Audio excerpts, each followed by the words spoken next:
Selamat. Bicara Ganjar adalah bicara soal masa depan bangsa Indonesia. Si rambut putih dengan darah merah yang mengental dan otot kuat seperti otot banteng tentu membuat dirinya semakin pantas untuk didapuk sebagai anak bangsa yang melanjutkan kepemimpinan Pak Jokowi. Apa yang saya suka dari Ganjar? Apa yang kalian suka dari dia? Tentunya kita setuju apabila kita sematkan dia itu sebagai pribadi yang sangat jujur dalam bersikap. Apa adanya tentunya. Nggak ada gimmick-gimmickan cari perhatian warga. Dia itu nggak merasa terganggu dengan laporan bahwa Jawa Tengah termasuk wilayah yang tingkat kemiskinan termasuk yang ekstrim, besar. Saya bisa paham sikapnya dia sebagai politisi hebat dan teruji. Dia tahu bahwa perjuangan mengangkat orang dari kemiskinan itu perlu dukungan politik yang besar. Bukan lewat retorika pencitraan dengan data statistik dan survei lewat kejujuran soal data. Dia pernah berkata seperti ini. Biarlah saya dianggap gagal. Itu lebih baik daripada saya menyembunyikan angka kemiskinan yang ekstrim. Gitu sikapnya. Ya, sikap tahu diri yang dibayar oleh rakyat untuk bekerja, bukan sosok yang gila dipuja. Di tengah meriahnya dukungan untuk Pak Ganjar sebagai capres dari berbagai lapisan masyarakat, terdengar pula berita dari Jawa Tengah mengatakan bahwa target pencapaian untuk percepatan dan penghapusan kemiskinan di Jawa Tengah ini bertambah jumlahnya dari 5 menjadi 19 daerah. Nah, Pemprov Jateng ini mengakui ada penambahan daerah kemiskinan ekstrim tersebut. Ganjar nggak peduli dengan pemberitaan tersebut, yang tentunya sudah dia duga akan digoreng untuk merugikan citra politiknya. Kalau mau diperhatikan sedikit pola politik ala PDIP, tentu akan paham soal ini. Tentu Anda akan paham bila Ibu Mega minta agar Ganjar nih fokus dulu dengan tugasnya membenahi wilayah yang jadi tanggung jawabnya. Masalah capres itu bukan hal substansi bagi kader PDIP. Masalah substansinya adalah bagaimana pemimpin bisa hadir untuk membela wong cilik dari hiruk pikuk dan euforia pembangunan yang menguras anggaran ribuan triliun. Tanpa fokus, maka pembelaan orang miskin itu hanya akan terbang dibawa oleh angin. Pembelaan bukan dalam bentuk retorika, tapi tindakan nyata yang harus dirasakan oleh rakyat. Negeri ini banyak orang pintar dan hebat, tapi kita langka untuk pemimpin yang jujur. Ganjar ini jujur tanpa maksud meningkatkan citra politik, tetapi memang jujur untuk tujuan perbaikan. Bisa aja dia manipulasi pemberitaan tentang peningkatan kemiskinan di wilayahnya.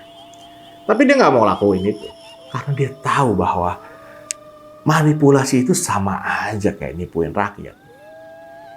Yang didapat hanyalah kesenangan semu dari pemberitaan yang mungkin nanti pada satu titik akan terbongkar juga. Ganjar itu orang yang jujur, orang baik yang berjiwa besar. Nggak akan dia tersinggung kalau dia dikritik. Sekeras apapun orang yang mengkritiknya, dia hanya akan fokus pada hal yang menjadi tugas dan tanggung jawabnya. Bukan hal receh tentang suka atau nggak suka.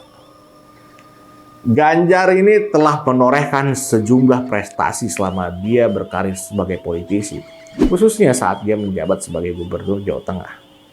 Ganjar sempat menuai pujian terkait perombakan birokrasi pemerintahan melalui sistem promosi jabatan bagi para birokratnya. Program tersebut akhirnya berbuah pada beberapa birokrat yang naik pangkat. Seperti sosok kepala SMK negeri di Bawen bisa berkesempatan berkarir menjadi kepala Disdikbud Jawa Tengah.